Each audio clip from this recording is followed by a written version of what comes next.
Hai semua, perkenalkan nama saya Prilsi Ketenunima, NIM 200303007, kelas A semester 3, jurusan Sosiologi, Fakultas Ilmu Sosial dan Politik, Universitas Nusa Cendana. Di sini saya akan mereview buku kedua, Metode Penelitian Sosial, dengan judul Analisis Kritis dan Pendekatan Baru Kuantitatif dan Kualitatif Metodologi. Dalam buku ini ada 4 bagian yang harus dipelajari. Pada bagian yang pertama, tentang teori keuangan perusahaan yang digunakan dalam pemeringkatan dan dalam metodologi penilaian. Yang pertama itu lebih membahas tentang Modigliani teori Miller, yang dimana waktu hidup perusahaan dan usia perusahaan ternyata sama. Keduanya berada di Vimalam ketika beralih dari asumsi Modigliani Miller tentang kelangsungan perusahaan. Konsep-konsep atau waktu hidup perusahaan dan usia perusahaan menjadi berbeda, dan orang harus membedakannya ketika menggeneralisasi Modigliani teori Miller sehubungan dengan Vimalam. Jadi masalah ini telah dibagi menjadi dua, yaitu teori BFO1 dan teori BFO2. Teori BFO1 berkait dengan perusahaan dengan umur sewenang-wenang, dan teori BF2 terkait dengan perusahaan dengan umur sewenang-wenang perusahaan. Dan kata lain, BFO1 berlaku untuk kasus paling menarik dari perusahaan yang mencapai usia tahun dan terus eksis di pasar, dan kemungkinan untuk menganalisis kondisi keuangan perusahaan yang beroperasi. Dan yang kedua, teori BFO2 memungkinkan kita untuk memeriksa status keuangan perusahaan yang tidak ada lagi, yaitu keberadaan banyak sekedar penghentian kegiatan perusahaan dapat terjadi akibat proklamasi asumsi dan hasil BFO1 dan BFO2 memiliki pendekatan baru untuk metodologi penilaian telah dikembangkan dalam monografi ini. Hal ini dikhususkan untuk penilaian dan pemitan keuangan. Selanjutnya, untuk peringkat proyek jangka panjang dan durasi sewenang-wenang. Faktor kunci dari pendekatan baru adalah yang pertama, penggunaan diskon yang memadai. Fee keuangan flows hampir tidak digunakan dalam metodologi pemeringkatan yang ada. Yang kedua, penggabungan digunakan dalam metodologi pemeringkatan yang ada, atau fee keuangan rasio, dan dalam teori struktur modern. Di satu sisi memungkinkan kita untuk menggunakan alat. Yang kedua dari teori ini dalam pemeringkatan, dan di sisi lain memastikan tingkat diskontan yang benar saat mendiskon fee keuangan Vladu. Interaksi antara rasio peringkat dan tingkat leverage yang dapat menjadi sangat penting dalam peringkat juga dibahas.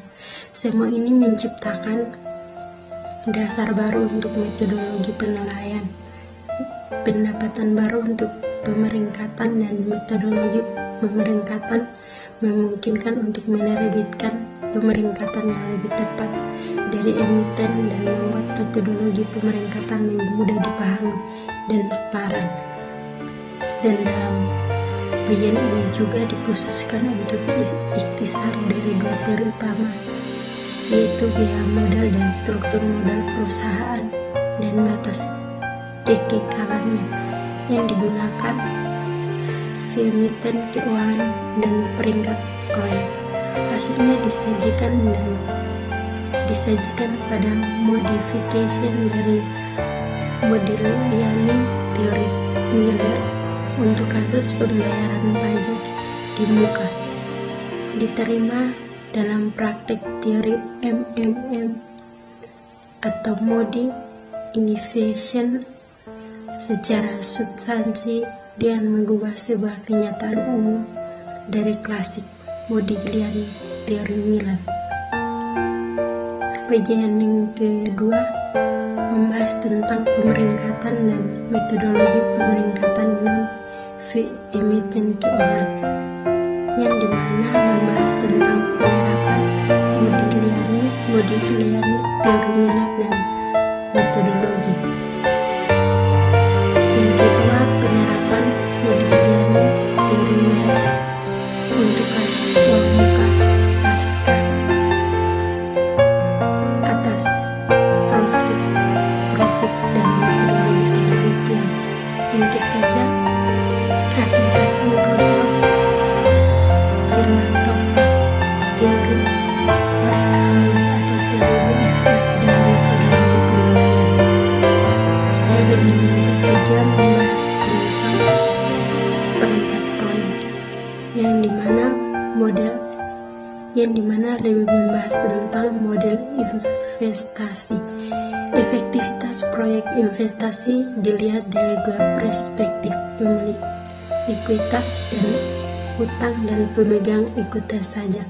Untuk masing-masing kasus ini, MPF dihitung dengan dua cara, dan pembagian kredit dan investafilarus, dan demikian mendiskontakan pembayaran menggunakan dua tarif yang berbeda, dan tampak pembagian seperti itu. Dalam hal ini keduanya Flarus didiskontan menggunakan tarif yang sama, di mana WACC dapat jelas dipilih untuk masing-masing dari 4 situasi. Dua kasus dipertimbangkan. Yang pertama, nilai ekuitas dan konstan, dan kedua, nilai konstan dari total kapital yang diinvestasikan 1/4 S tambah plus D adalah nilai dan dana dan utang. Seperti yang dinyatakan di atas, efektivitas proyek investasi dilihat dari dua perspektif, pemilik ekuitas dan utang, dan pemilik ekuitas saja. Dalam kasus pertama, bunga dan tugas dibayarkan oleh pemilik ekuitas dikembalikan ke proyek karena mereka persis sama dengan flow. Diperoleh memiliki modal utang. Satu-satunya efek diferen dalam kasus ini adalah efek perlindungan pajak yang dihasilkan dari keringanan pajak. Bunga pinjaman sepenuhnya termasuk dalam biaya.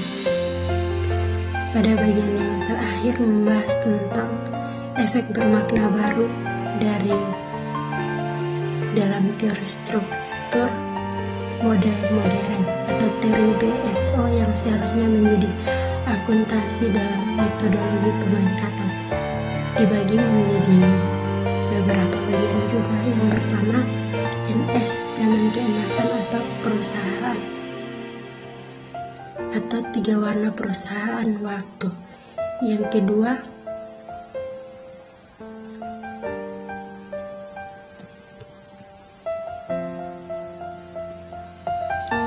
kedua zaman perak, dari perusahaan, kondisi keberadaan, zaman keemasan dan zaman perak efek. Yang ketiga di dalam inflasi di Microsoft Function. Yang keempat, efek kualitatif baru dalam kembang perusahaan, ketergantungan pada normal biaya aktivitas perusahaan pada tingkat leverage. Yang berikut dampak perpajakan dan leverage dan evolusi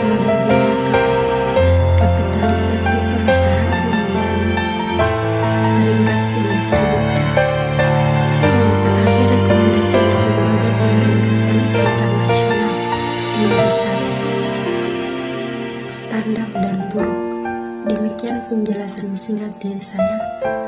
Atas perhatiannya, diucapkan terima kasih.